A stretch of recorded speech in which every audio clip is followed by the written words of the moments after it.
Welcome to electronicsforyou.com's DIY project video. This video is a proof of concept of the DIY project Arduino-based automatic liquid dispenser, which is published on electronicsforyou.com. Let us take a look at how it works. You can develop this interesting project by following the simple steps provided in one of the blogs on electronicsforyou.com. Kindly find the link in the description of this video.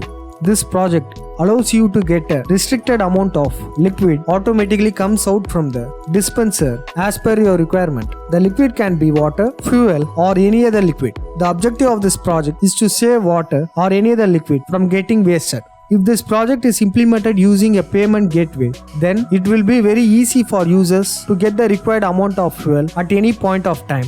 Even in the absence of stops at gas stations, this project uses an RFID reader to read the RFID card and release the specific amount of liquid authorized to that card in Arduino coding. Coding is done over Arduino IDE. The components used to develop this project are Arduino Uno board over which the code will run RFID tags in which the amount of liquid to dispense is stored, and EM18 RFID reader module which will read RFID tags.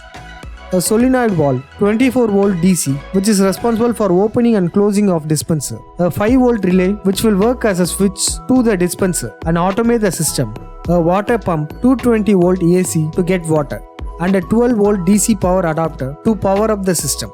Let us see the demonstration of this project. We are using water as a liquid for this demonstration. These are various RFID tags for different qualities of water. You can see here a solenoid valve is attached to the water tap and a cooler pump motor inside the bucket from where the water will come.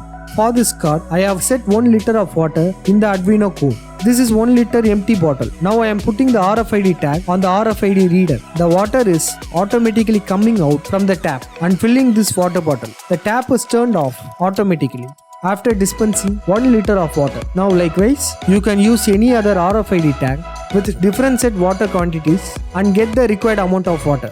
Interested in developing your own automatic liquid dispenser? Kindly click on the link provided in the description of this video to get a complete circuit diagram and a detailed explanation of this project. Do like, share and subscribe to our channel for more such DIY proof of concept videos. Thank you.